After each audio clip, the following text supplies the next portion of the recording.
All right, welcome to Tuesday. Hopefully we can have a few less glitches today. We'll see how it goes. We are in 9.5 slope day 2. So we're looking at that second day. So if you have access to a printer, remember you can print those notes off. They'll be attached as a PDF. If you do not have a printer, that's okay. You're just going to have to write a little more, so you may need to pause and catch up as we have it all written out here. You can see that I can statement. I can determine the slope of a line using its slope formula. Yesterday, you were finding slope based on a graph. Today, you're going to do it using a formula by looking at 2 points, and I'll break that down in just a second. I think today I'll go just a touch since we have a foundation of slope, and from here we will figure out how to find slope another way. So let's jump into it. Looking here, this is a problem like we saw yesterday, although you do see the 2 points are labeled. So first, we're going to find the answer or the slope of this graph using the skills we developed yesterday. And then we're going to find the slope of this graph again using another method, all right? So first of all, let's review what we learned yesterday. Remember, slope is rise over run, right?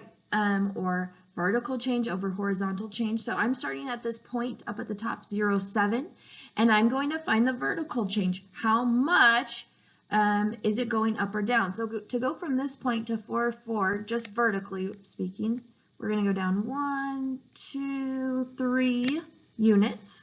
Okay, and since it's down, we would say -3. If you're getting confused with the positives or negatives, just ignore the signs, and then at the end, look at the graph. Like if we look at the graph now, we would say it is decreasing left to right, so it's a negative. So if you just want to come up with the numbers, come up with that as 3, and then make it negative at the end, that's a-okay too. And then horizontal change. So we can see it has 1, 2, 3, 4 units, and that's to the right, so it's positive, of horizontal change. So when we write our slope, you guys notice off in the corner it has m equals because we talked about how that means slope. So rise over run, so -3 over 4, and that is reduced, so we have our answer. Okay, so that's what we learned yesterday. Now I'm going to introduce the slope formula to you. You guys see it there? Y2 minus y1 over x2 minus x1. First of all, notice those are not exponents, okay? They're not up above, they're below, okay? And I'm going to explain that in just a second. What we're doing here, we're being given, now you guys notice from that previous slide, I copied the points over, 0, 7, 4, 4. We are going to take those points without a graph, and we are going to use this formula. Now, remember, in slope, that numerator is the vertical change, and you can see I wrote that off to the side. To find vertical change, all we have to do is find the difference between the y's, and I'll explain the y2, y1 business in a second. But to find vertical change, we find the difference between the y values, all right? And to find horizontal change, we find the difference between the x values, okay? Vertical is the y-axis, and horizontal is the x-axis, all right? Which makes sense. So we have those 2's and 1's. All that means is if you use, we need to label our ordered pairs 1 and 2. And as we go through these problems, when we look back, I think it's going to make more sense why we're doing that. But for now, let's just do it that way. So I'm looking at this first ordered pair 0, 7, and the first value. First of all, I hope you remember this. I said I have a lot of students ask me at the end of this chapter sometimes, or throughout the chapter more often, which one comes first in an ordered pair, X or Y? And your answer to them is what? It's alphabetical, right? So we know this is X, this is Y, X, Y. Now you need to pick which pair you want to be your 1's, and you need to pick which one you want to be your 2's. I'm just going to do it in the order they are here. So X1, Y1, X2, Y2. Okay? And now we just plug these values in, and we have our answer. Easy as that. So let's plug them in. The formula Y2 minus Y1. If we look here, the Y2 value we labeled was 4. Okay? You guys can see it right here. This is our, Y2 value, minus our Y1 value, which is 7. Okay.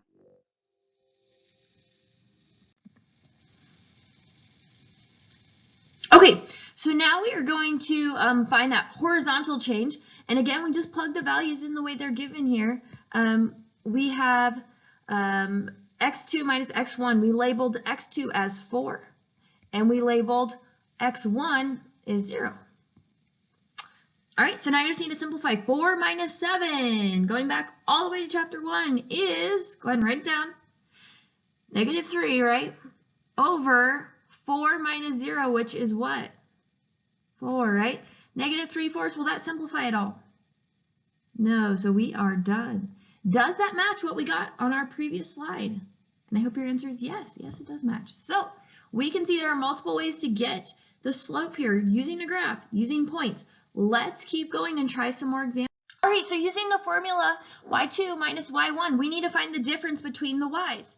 I'm going to label them throughout for most of this anyway, because it helps students see what's going on. You wouldn't necessarily have to, but you need to make sure you keep them straight. If you and I'm just going to label these in order. So I'm going to label them x1, y1, x2, y2.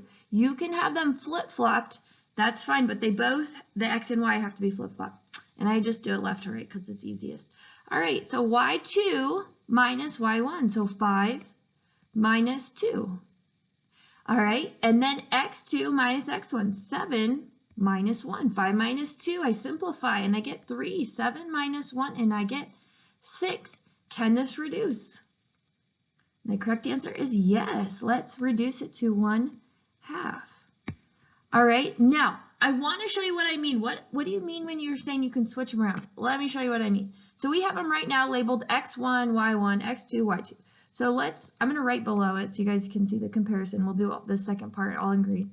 x2, okay, so it's still the x, but we're going to make it x2, y2, x1, y1, okay? So let's plug it into the formula now. So instead of 2 being the y1, we're going to have these flip-flops. So it's going to be, instead of 5 minus 2, 2 minus 5. And instead of 7 minus 1, it's going to be 1 minus 7. 2 minus 5 is negative 3. 1 minus 7 is negative 6. Negative 3 over negative 6, does that simplify to 1/2? Yes. I have most students prefer just to do it the way I did in purple, where the first pair is the 1s and the second pair is the 2s. But just know it will work either way. Notice the signs were both negative, which made it positive, and that's what's going to happen there. All right, let's move on to our next example. Looking at example 2, I want you to label those x1, y1, x2, y2. All right, so I'll label them with you, and then we're going to plug in x1, y1, x2, y2. Be careful. In each pair, don't do x1, x2 in the same pair. One is an x, one is a y, one is an x, one is a y. So I'm calling the first pair x and y1, and the second pair x and y2, and this is an x here. All right, so using that formula, y2 minus y1 over x2 minus x1, go ahead and do that. Set it up. All right, I'm coming behind you. I want to give you a little bit of time to do it on your own, so I'll give you about 5 more seconds to get that set up. You can start simplifying it. Remember, if you do it on your own, you're much more likely to remember how to do it. All right, so I'm going to take y. Y is in the numerator. Don't forget that. I have a lot of students flip them around. Y's are in the numerator. So y2 was negative 3. The formula says subtract, and then we're going to do y1, which is 8. In the denominator, x2 is negative 7. And then the formula says subtract. And then we have negative 5. Subtract negative 5. Don't just put subtract 5, right? It's subtract negative 5. So I'm going to use parentheses there. We know minus a negative turns into addition, right? It turns into addition. So go ahead and change that and then start simplifying. Negative 3 minus 8 is negative 11. Negative 7 plus 5. Negative 7 plus 5 is negative 2. Now, will that reduce at all? No.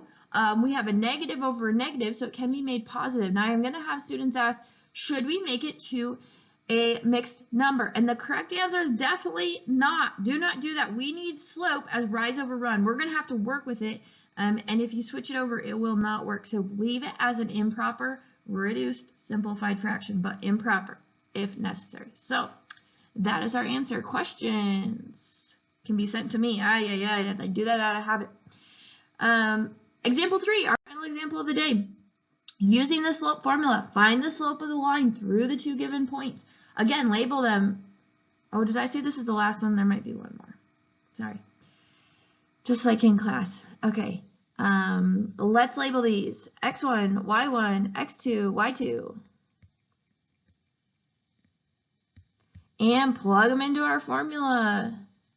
So it's X2 minus, or excuse me, Y2 minus Y1 in our numerator. So I'm going to do 2 minus 2. In the denominator, we have X2, which is -1, minus 3.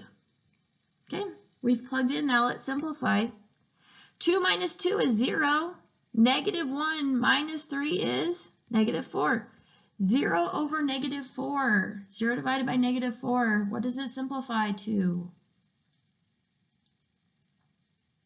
0 over anything besides 0 is just 0. This line has a slope of 0. And if you think about plotting these 2 points, if you're ever in doubt, just plot them. Just draw up a little coordinate plane and plot them. If you were to plot them, they would be part of a horizontal line, right? 3, 2, and -1, 2. They would be part of a horizontal line which has a slope of 0. By the way, I noticed a lot of you wrote 0 like this because that's the way we talked about it in your notes, but 0, the word, means the same thing as the number, so I would just write the number. Moving to example 4. Now, I promise, this is our final example. Go ahead and label these X1, Y1, X2, Y2, plug it into the formula, start simplifying. I'm going to give you a little bit of time to get out ahead of me. Remember, if you do it on your own, you're much more likely to remember and to understand what we're doing. And a lot of you are going to realize, I don't know if I need to label them. I'm going to have you label them just to keep them straight. All right, let me come behind you. You should already be a ways through these. X1, Y1, X2, Y2. All right, I plug them in. So Y2 minus Y1, 6 minus -2. I don't lose that negative there because I know it's going to turn into a plus. And then X2 minus X1, 5 minus 5. Well, 6 plus 2 is 8. 5 minus 5 is 0. A lot of you, or some of you, may say, well, then the answer is 0. But can we have 0 as our denominator? And the correct answer is not. We have not talked about this very much. But if we have 0 as our denominator, we say that it is undefined. So in this case, there's not a numerical answer. The slope is undefined. And if you were to graph these 2 points, 5, -2, 5, 6, you would see that they form a vertical line, which we know a vertical line has a slope that's undefined. Because notice that 5 is repeating. We have that same x value being used twice. Therefore, it's not a linear function. It has a slope that is undefined. All right, so you made it to the end of your lesson for Tuesday. Your homework assignment today is just 5 problems, trying to simplify as much as possible. I know this internet school is great in some ways, but very difficult in other ways. So with that in mind, and because of our struggles yesterday, there's going to be 2 ways that you can access the assignment. So I'm going to make it as a quiz option on Edmodo, so you can take it through that, and that's fine. If you're struggling with it or you just want to avoid the struggle, you can, or you will also have a PDF version, which you can do and complete that. Now, when you submit it, you can submit it as a picture, or you can just put your answers in the subject of an email to me, because it's 5 answers and they're all just going to be slope problems, that like the ones we've been doing. So whichever way is easier for you. You'll have 24 hours to complete it. Again, if you have questions, email seems to be working the best. The Edmodo Messenger is fine. It's just there's some glitches, so sometimes I realize I'm not seeing those for a little bit. So with that in mind, go ahead and enjoy your second day of online school.